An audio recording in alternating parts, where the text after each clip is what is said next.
Welcome to the Google class. First year, जैसा कि आपको पता है कि हम आयनिक सॉलिड के बारे में पढ़ रहे हैं। उसमें जो टाइप है क्रिस्टलाइन सॉलिड, उसके बारे में हम पढ़ रहे हैं। और इसमें आज हम फैक्टर्स पढ़ेंगे। Factors that affect the shape of an ionic solid. कौन से फैक्टर हैं जो कि आयनिक सॉलिड की शेप को अफेक्ट करते हैं, यानी उस पर असरअंदाज होते हैं। There are some factors which affect the shape of ionic solid. Few of them are given below. यानी कुछ ऐसे फैक्टर हैं जो कि इसकी शेप जो है उसके ऊपर असरअंदाज होते हैं। उसमें से कुछ जो है नीचे दिए गए। तो पहले फैक्टर की तरफ आते हैं। Number 1, electrostatic force of attraction. अब स्टूडेंट्स, आपको पता ही है कि इलेक्ट्रोस्टैटिक फोर्स ऑफ अट्रैक्शन जो है वो कैसे कहते हैं। पॉजिटिव और नेगेटिव आयंस के दरमियान जो कशिश होती है उसको इलेक्ट्रोस्टैटिक फोर्स ऑफ अट्रैक्शन बोलते हैं।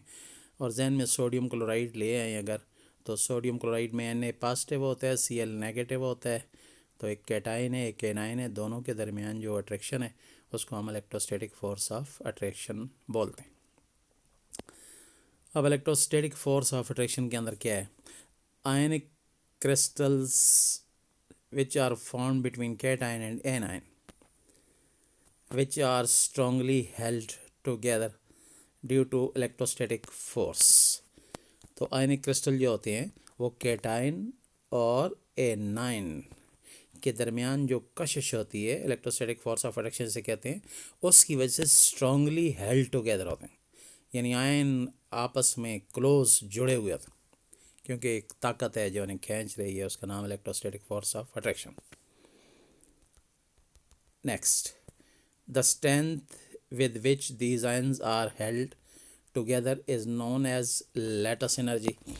अब वो जो फोर्स है, जो फोर्स आ रही है, उसको तो हम इलेक्ट्रोस्टैटिक फोर्स बोलते हैं। अब इससे एक ताकत बनती है, और ये स्ट्रेंथ जो है, ये ताकत जो होती है, ये किसी क्रिस्टल की एक स्पेसिफिक प्रॉपर्टी है। इसकी स्ट्रेंथ जो है वो डिपेंड करेगी कि अंदर जो इलेक्ट्रोस्टैटिक फोर्स ऑफ अट्रैक्शन है वो कितनी है। और वो जो इलेक्ट्रोस्टैटिक फोर्स ऑफ अट्रैक्शन अगर टफर है, सख्त है, मजबूत है, तो फिर हम कहेंगे कि इसकी लेटस एनर्जी ज़्यादा है। स्टूडेंट्स, यही फोर्स है, इसी को हम स्ट्रेंथ बोल रहे हैं और इसी को हम लेटस एनर्जी बोल रहे हैं। तो लेटस एनर्जी एक्चुअली जो है वो डिफरेंट चीज़ है, लेकिन लेटस एनर्जी का बहुत ज़्यादा ताल्लुक है अंदर जो इलेक्ट्रोस्टैटिक फोर्स ऑफ अट्रैक्शन है कैटाइन आयन के दरमियान। वो अगर स्ट्रॉन्ग है तो लेटस एनर्जी ज़्यादा होगी, वो अगर कम है तो लेटस एनर्जी फिर कम होगी। Due to high lattice energy, ions are strongly held together and crystal acquires a definite shape।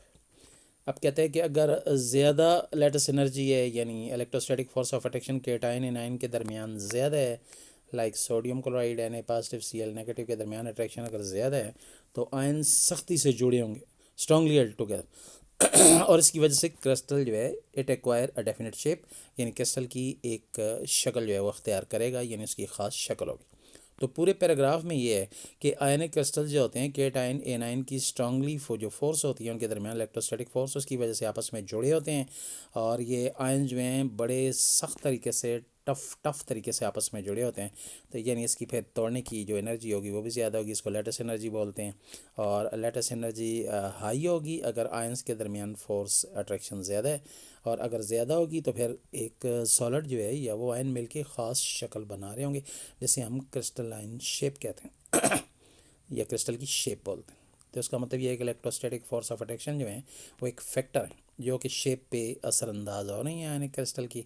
अगर ये वीक हैं तो शेप जो है वो डेफिनेट नहीं होगी, अगर ये स्ट्रॉन्ग है तो फिर डेफिनेट शेप जो है वो क्रिस्टल की हमारे पास आएगी। अब स्टूडेंट्स जाएंगे दूसरे फैक्टर की तरफ, और ये है रेडियस रेशो।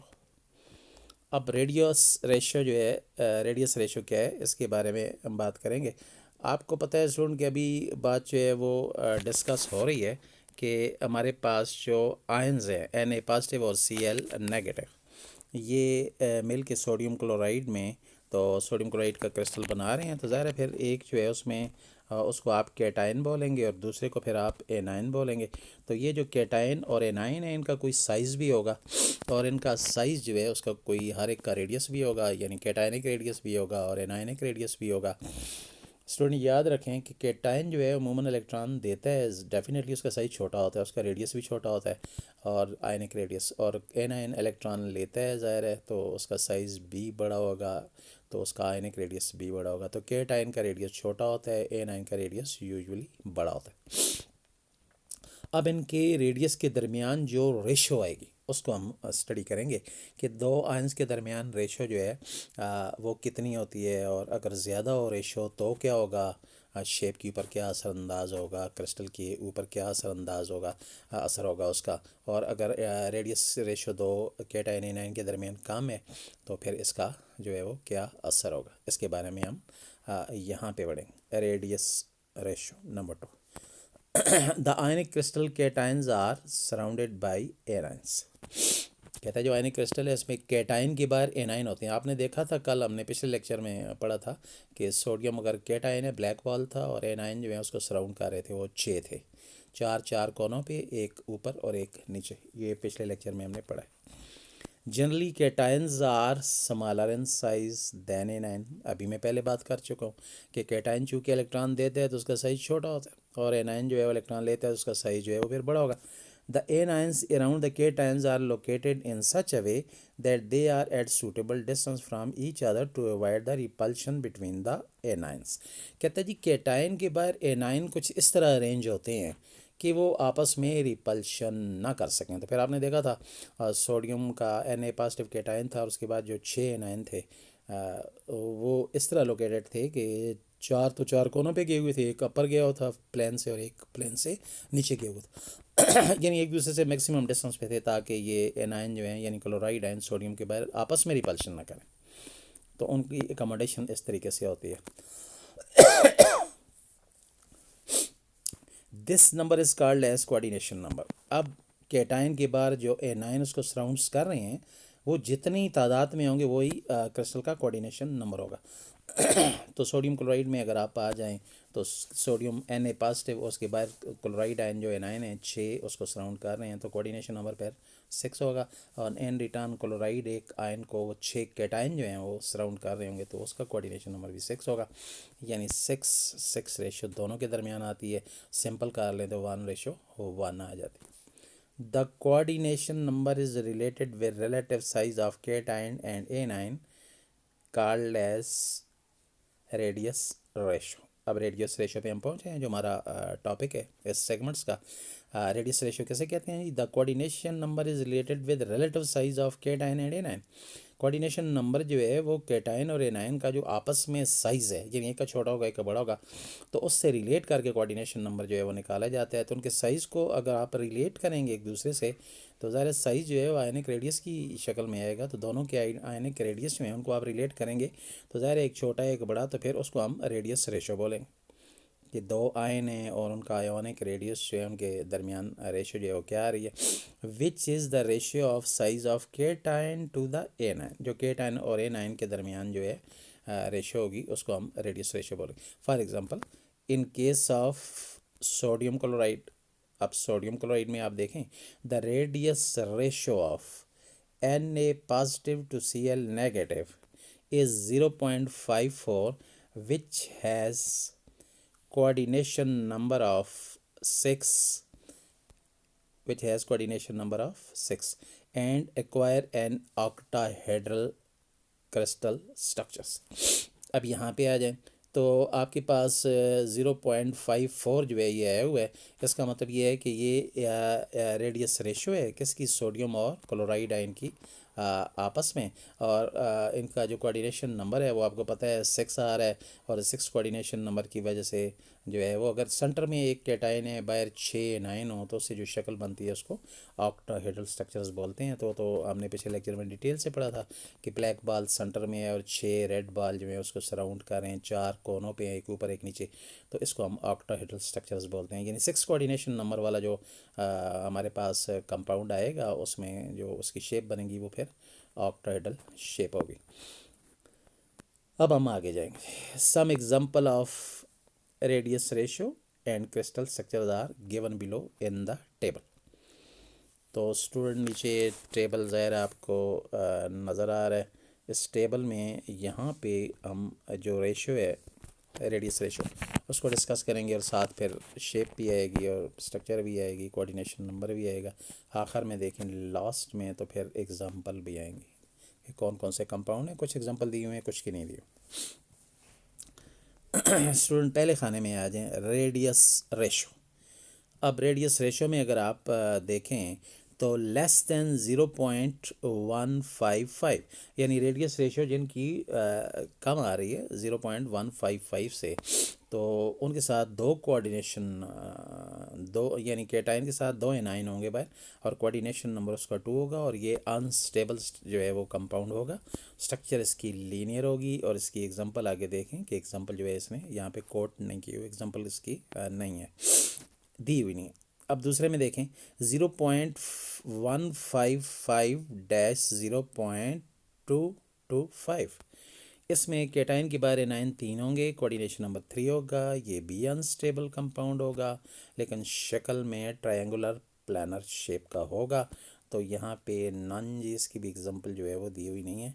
नेक्स्ट आ जाए 0.225 से लेके 0.414, ये रेडियस रेशो आ रही है।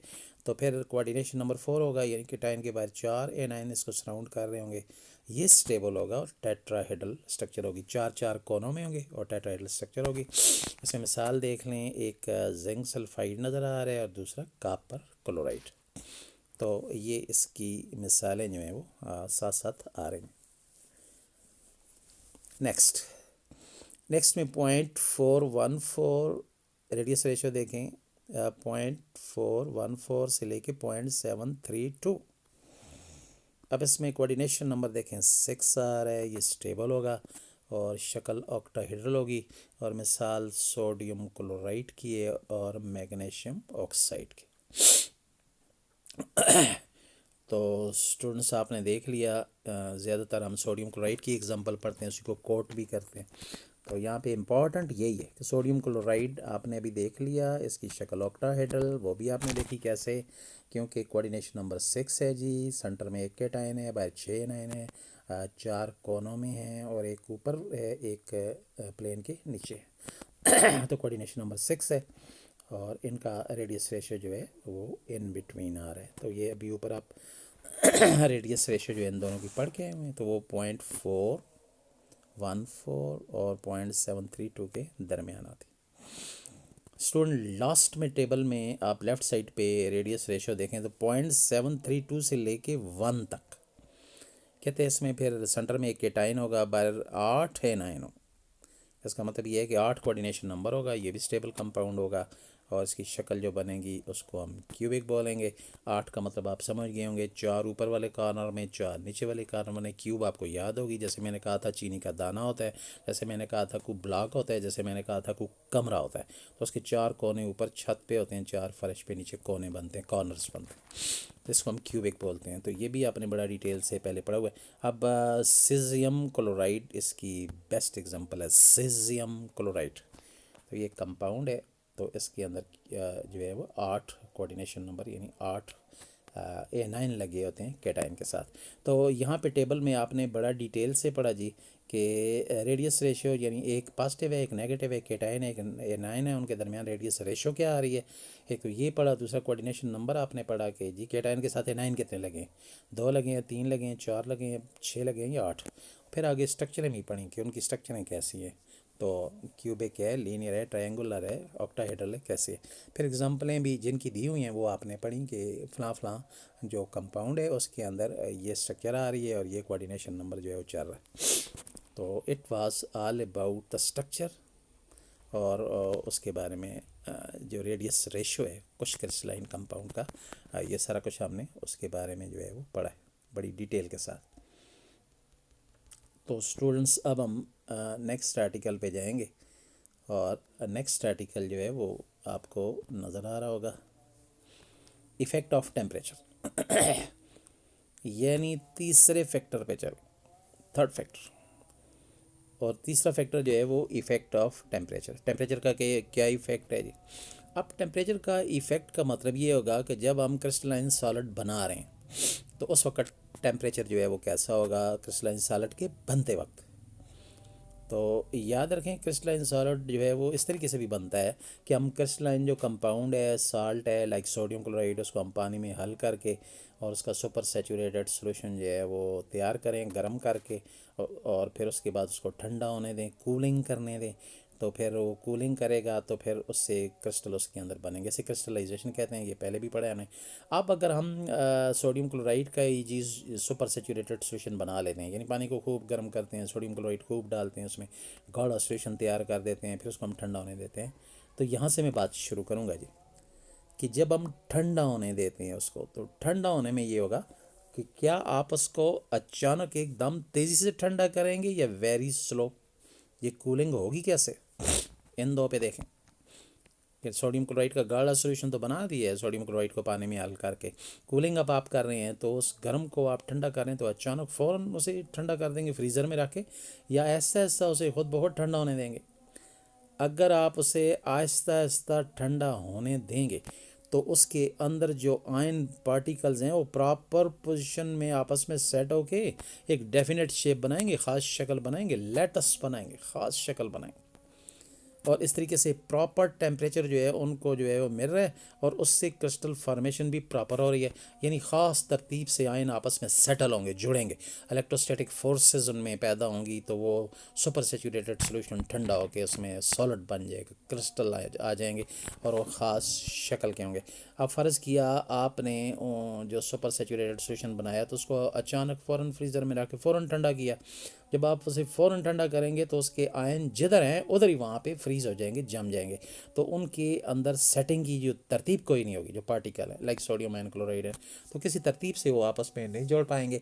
तो अगर ऐसा आप करेंगे तो फिर ज़ाहिर है क्रिस्टल की जो अंदर शेप है उस पर अफेक्ट होगा, असर होगा, उसकी प्रॉपर शेप ज्योमेट्रिकल शेप जो है वो नहीं आएगी। तो यहाँ पे मैं इसे पढ़ के भी सुना देता हूँ एक दफ़ा, फिर आप इसको देख लें। ये तो मैंने सारा एक्सप्लेन कर दिया, पढ़ा तो है नहीं है। पॉइंट नंबर 3 है effect of temperature. The perfect crystal would require cooling of the liquid face at very slow rate so as to allow the ions or particle to find their proper position in the lattice. In this way, proper temperature has significant impacts upon the crystal formation. और students मतलब समझ आ गई होगी कि अगर हम crystal बना रहे हैं तो बनाने का तरीका ये है कि हम किसी भी सॉल्यूट को लाइक सोडियम क्लोराइड को लेके पानी में हल करेंगे तो मैक्सिमम हल होगा, फिर उसके बाद नहीं होगा हम गर्म करेंगे, फिर और हल होगा, इससे सुपर सेचूरेटेड सोल्यूशन तैयार हो जाएगा। तो सुपर सेचूरेटेड सोल्यूशन यानी नमक का गाढ़ा सोल्यूशन, तो उसको फिर हम ठंडा होने देंगे। अगर हम उसको प्रॉपरली स्लो ऐसा ऐसा ठंडा होने देंगे तो उसके अंदर आयंस और पार्टिकल्स जो हैं लाइक सोडियम आयन और क्लोराइड आयन प्रॉपर तरीके से पोजीशन लेके सेट होंगे, एक दूसरे के करीब आएंगे, इलेक्ट्रोस्टैटिक फोर्सेस पैदा होंगी और इससे प्रॉपर शक्ल की एक लेटस बनेगी यानी सॉलिड स्ट्रक्चर बनेगी। तो इस तरह टेम्परेचर जो है इसका एक ख़ास असर है, इम्पैक्ट्स है क्रिस्टल की फॉर्मेशन में। अगर फ़र्ज़ किया स्टूडेंट्स तेज़ी से फ़ौरन उसको हम ठंडा करते हैं तो फिर क्रिस्टल तरतीब से अंदर जो है फ्रीज़ नहीं होंगे और क्रिस्टल जो है सॉलिड जो है उसके अंदर पार्टिकल तरतीब से नहीं होंगे, ज्योमेट्रिकल शेप जो है वो नहीं आएगी।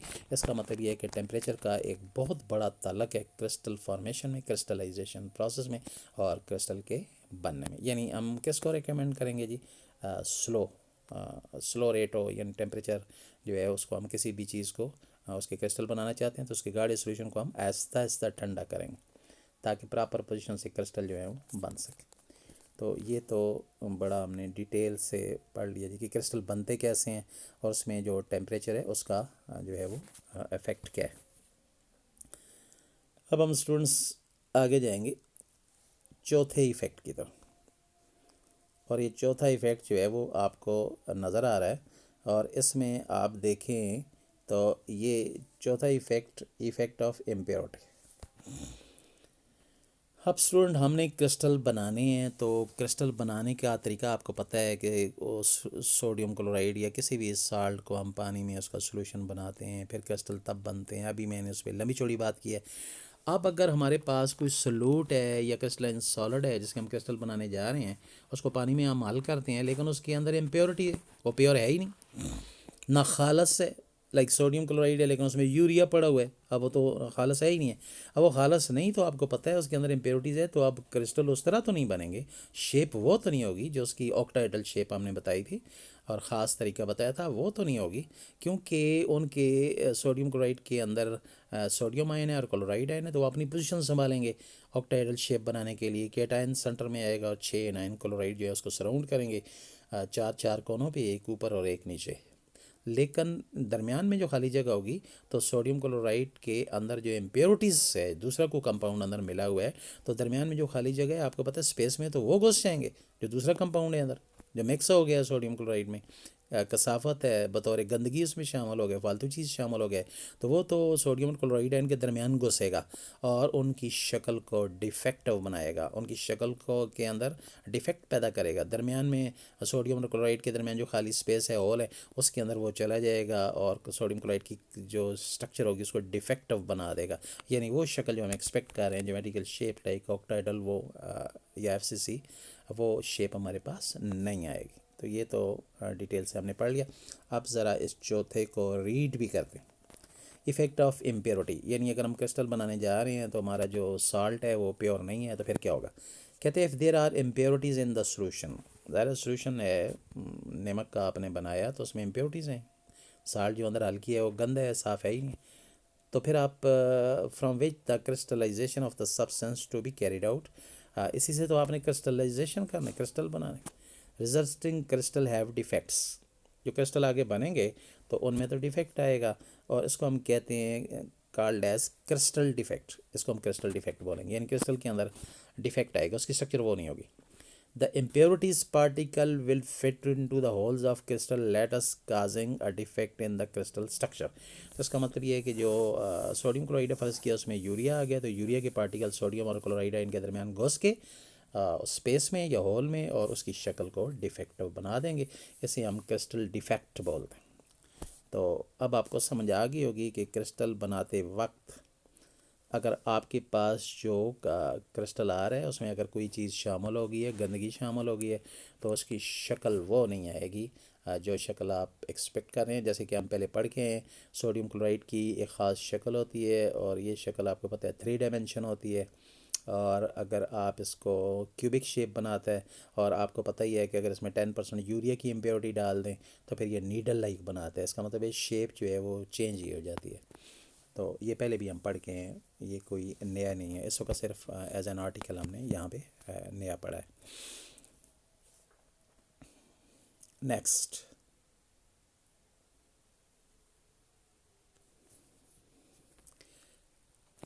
New article, latus energy.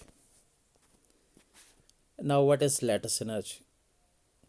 Students, आपको पता है कि सोडियम क्लोराइड को बनाने वाले सोडियम आयन और क्लोराइड आयन है, Na पॉजिटिव जिन्हें कहते हैं और Cl नेगेटिव।